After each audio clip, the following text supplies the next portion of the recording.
Assalamualaikum warahmatullahi wabarakatuh. Waalaikumsalam warahmatullahi wabarakatuh. Bagaimana keadaan hari ini? Alhamdulillah. Semoga senantiasa kita dalam keadaan sehat walafiat. Oke, sebelum kita memulai pelajaran hari ini kita pelajaran apa ya? Tapi sebelum kita memasuki bab gadai, saya mencoba mereview kembali pelajaran minggu lalu, yaitu tentang hutang piutang.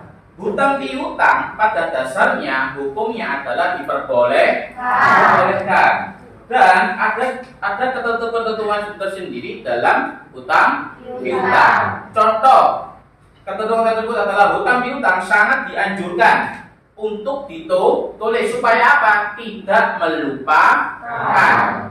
Ya. Selanjutnya, pemberi hutang tidak boleh mengambil keuntungan atau manfaat dari orang yang berhutang. Jadi contoh semisal, saya coba review dikit ya. Jadi contoh semisal, kayak Mas Vino sama Mas Levi. Mas Vino ingin berhutang ke Mas Levi. Mas Levi, saya berhutang kok 50.000 aja. Terus tanggapi sama Mas Levi, oh iya boleh Mas, saya hutangi, tapi kembalinya nanti 55.000 ya. Itu tidak boleh. Maka itu sudah masuk dalam bab riba, bab beda lagi. Sedangkan dalam hutang piutang tidak boleh beranak atau tidak boleh bertambah. Oke. Selanjutnya, melunasi hutang dengan cara baik dan tidak menyakitkan. Sudah paham ya kayak kemarin ya? Berhutang dengan baik dan akan melunasi. Tidak berhutang kecuali dalam keadaan darurat atau mendesak. Contoh semisal, lagi gabut, bahasanya anak kekinian. Lagi gabut, kepingin hutang, itu tidak dianjurkan. Karena apa? Yang dianjurkan adalah ketika kita dalam posisi kepepet alias posisi mendesak. Selanjutnya, jika terjadi keterlambatan karena kesulitan keuangan, hendaklah orang berhutang memberitahukan kepada orang yang memberi hutang. Ya, jadi jangan dadakan, tapi info dulu supaya tidak kaget. Yang pertama, yang kedua supaya bisa menyiapkan uangnya. Segera melunasi hutang dan memberi tenggang waktu kepada orang yang kesulitan dalam melunasi hutang setelah jatuh tempo. Jadi contoh, Mas Levi sama Mas Vino tadi. Setelah berhutang, Mas Vino mengasih jatuh tempo, masih memberitahukan saya mampu membayar 1 bulan kemudian. Ternyata ketika sudah jatuh tempo, Mas Levi, oh ya sih, kita kasih jeda dulu 2 atau 3 hari. Supaya apa? Supaya Mas Vino bisa menyiapkan uangnya. Itu adalah bab hutang piutang atau ketentuan-ketentuan yang berlaku dalam hutang piutang. Ya. Sekarang kita masuk bab gadai. Buka semuanya bab gadai. Nah, gadai dalam bahasa Arab adalah ar-rahn. Rahn secara etimologi atau secara bahasa disebut subut atau artinya tetap dan dawam terus. Secara istilah atau terminologi, menjaga harta benda secara jaminan sebagai jaminan hutang agar hutang itu dilunasi atau dikembalikan atau dibayarkan harganya jika tidak dapat mengembalikannya.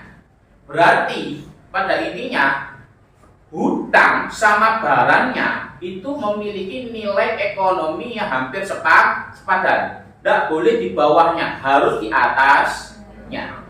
Paham ya? Nanti di ketentuan gadai ada.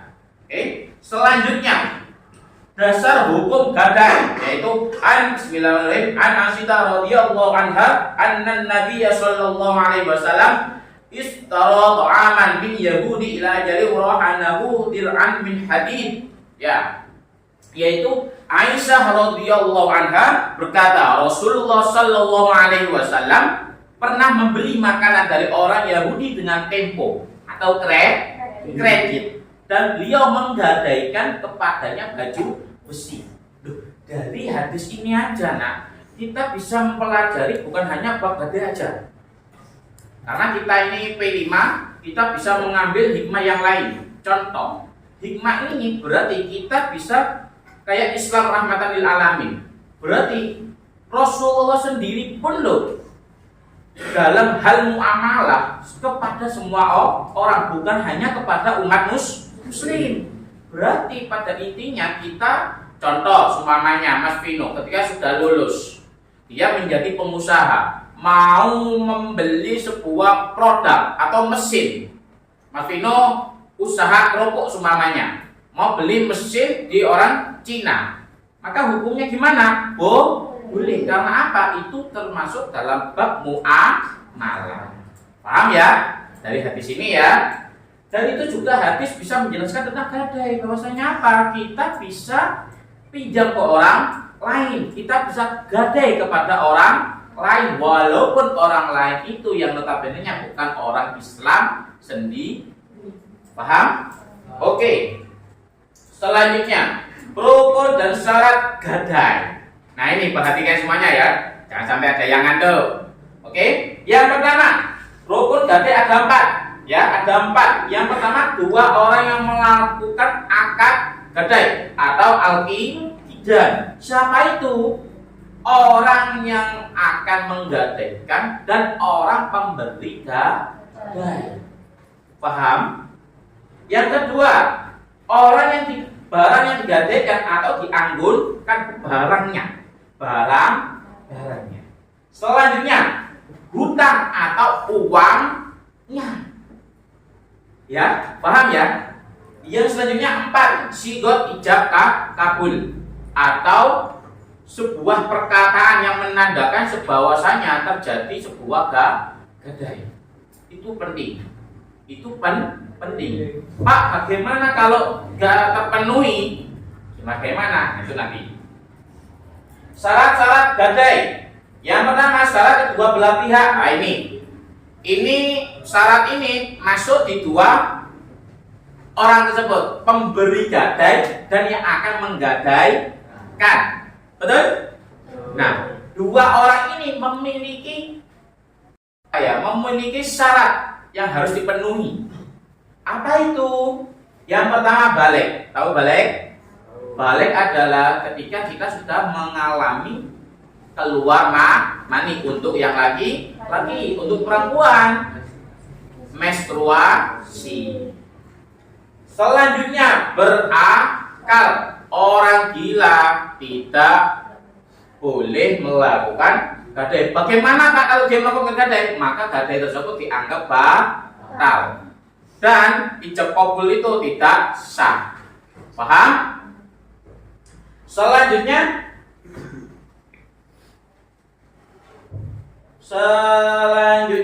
rusyid, memiliki kemampuan mengatur dan mampu membedakan antara yang baik dan buruk. Jadi rusyid ini sebuah berarti orang ini sudah mendapatkan uang sendiri, hasil kerja kerasnya dia sendiri, dan mampu mengatur keuangannya sendiri. Itu rusyid. Itu 3 hal yang melekat pada 2 orang tersebut. Siapa orang tersebut? Pemberi gadai dan yang akan menggadaikan barang. Selanjutnya, syarat barang gadai. Nah ini syarat barang gadai. Barang gadai itu berupa barang berharga yang dapat menutupi hutangnya, baik barang atau nilainya ketika penggadai tidak mampu melunasi.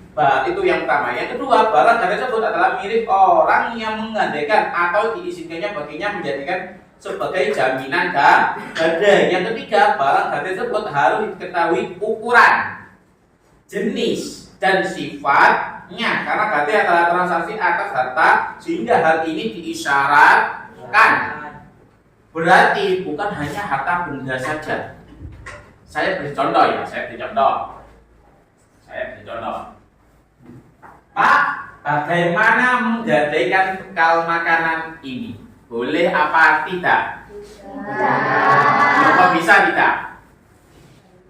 Apa karena di sini di poin nomor poin yang C, barang gadai tersebut harus diketahui ukuran, jenis dan sifatnya. Ini sudah diketahui. Jenisnya apa, sifatnya bagaimana, ukurannya apa, sudah diketahui. Loh, lauknya ayam, semur ayam. Atau kayaknya boleh deh, boleh. Bagaimana? Boleh apa tidak? Loh, kok berubah sekarang boleh. Oke, saya jelaskan ya. Makanan ini boleh digadaikan asal dilihat dari waktunya. Contoh, Mas Abiseka mau menggadaikan makanannya ini.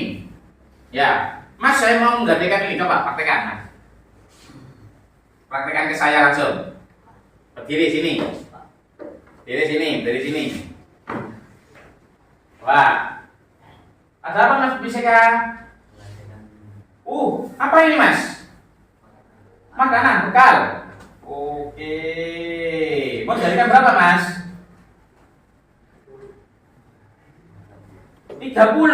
Waduh, ya nggak sesuai nilainya Mas. Yowes 5.000 ya, boleh? Oke, boleh. Bapak ditebusnya kapan ini? Kira-kira? Nanti jam berapa? 12? Jam 1. Oke, nggak apa-apa. Insya Allah jam 1 nggak busuk lah, ya betul ya? Oke, saya kasih uangnya dulu. 5.000 ya. Oke. Nah, tadi itu adalah sebuah praktek kecil dari kita. Dan itu boleh karena apa? Masa basinya makanan ini bisa melewati 1 hari. Sedangkan Mas Abiseka tadi mengisyaratkan dada ini tadi minta tenggang waktunya, jatuh temponya kapan? Jam 1. Tapi masih ada waktu untuk itu. Oke. Nah, kembali Mas. Selanjutnya dibuka syarat berhubungan dengan hutang almarhum adalah hutang yang diwajibkan atau akhir menjadi wajib. Ketentuan umum dalam gadai. Nah ini perhatikan baik-baik. Barang yang dapat digadaikan adalah barang yang memiliki nilai ekonomi. Jangan sampai kamu gadaikan, enggak bisa. Oke? Selanjutnya barang gadai adalah amanah. Berarti amanah apakah boleh dipakai? Tidak boleh. Oke? Selanjutnya barang gadai dipegang pemberi hutang. Jangan sampai Mas Lepi sama Mas Vino menggadaikan sesuatu, tapi Mas Lepi bilang bisa membawa aja barang samet, maka itu bukan disebut dengan gadai, tapi hutang biasa. Paham ya? Selanjutnya pemanfaatan barang gadai. Nah ini perhatikan nah ya. Ini sering terjadi di masyarakat kita. Di masyarakat kita ini sering terjadi dan itu salah kaprah. Dan itu juga tidak boleh dilakukan. Karena apa? Contoh, semisal Mas Vino maju Mas, sama Mas Abiseka. Ini praktek secara langsung ya. Kita akan praktek secara langsung. Coba Mas praktekkan seperti halnya yang saya kasih tahu tadi. Praktek sini Mas. Praktek gadai. Ayo. Bagaimana Mas? Coba kita pelajari dikit satu-satu ya.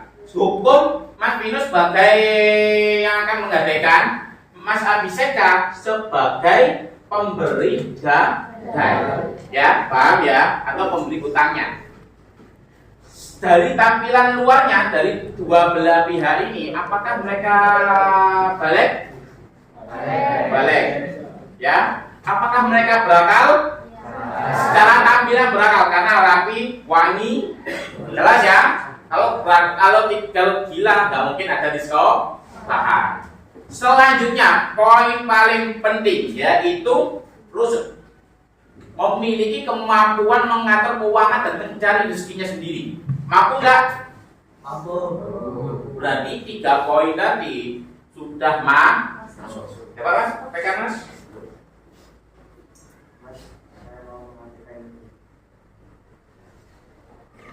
Berapa? Tuh. Harus ada anunya dulu, apa namanya? Ijab kabulnya dulu. Coba, ulangi lagi Mas.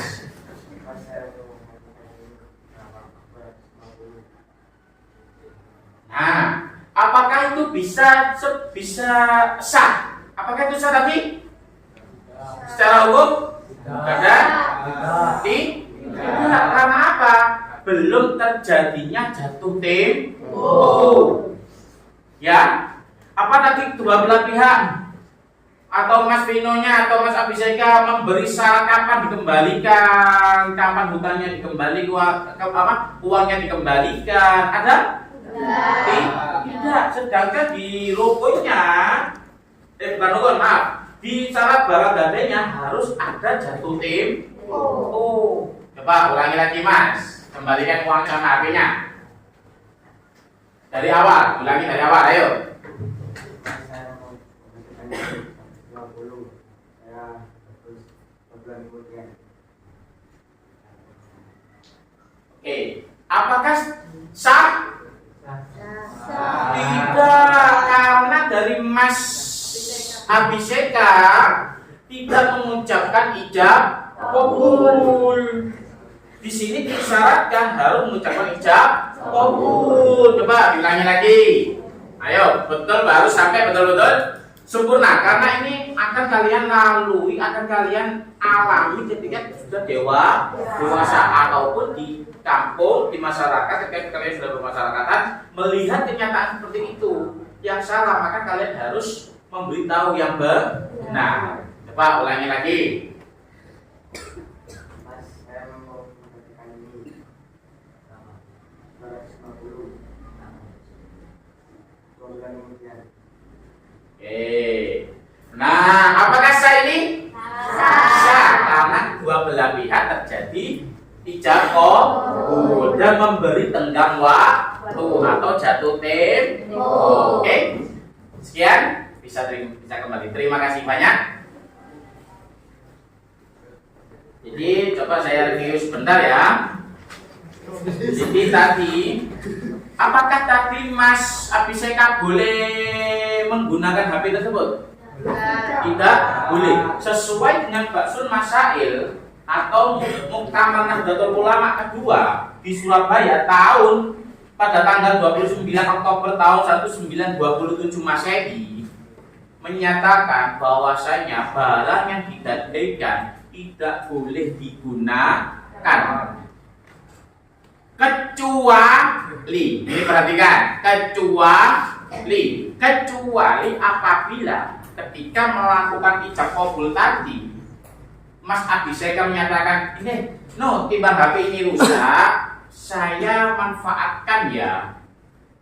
Maka kalau seperti itu boleh dilakukan. Paham? Oke, kalau sudah paham, ada yang tanyakan? Ada yang tanyakan? Apa? Bagaimana hukumnya barang gadai yang memiliki bahaya atau Madorot. Oke. Bagaimana hukumnya? Ada yang bertanya dari Mbak Vivi. Bagaimana hukumnya menggadaikan barang yang memiliki bahaya? Oke. Kita bisa mengambil dari, kalau kalian masih ingat, bab jual beli. Bab jual beli di situ tidak diperbolehkan menjual barang-barang yang berbahaya. Contoh pisau. Maka kita menggunakan pakai hukum bukan jual beli, hukum barter di situ. Maka bisa dikatakan gadai menggunakan barang yang berbahaya itu sama dengan halnya jual beli, maka tidak boleh. Paham? Oke, tanya lagi? Ada lagi? Ya apa? Katanya? Oke, sudah ya? Sudah paham semuanya saya kira ya? Oke, terima kasih untuk hari ini. Semoga apa yang kita pelajari hari ini mendapatkan manfaat dan bisa dipraktekkan di kehidupan masyarakat. Oke, cukup sekian. Assalamualaikum warahmatullahi wabarakatuh. Waalaikumsalam.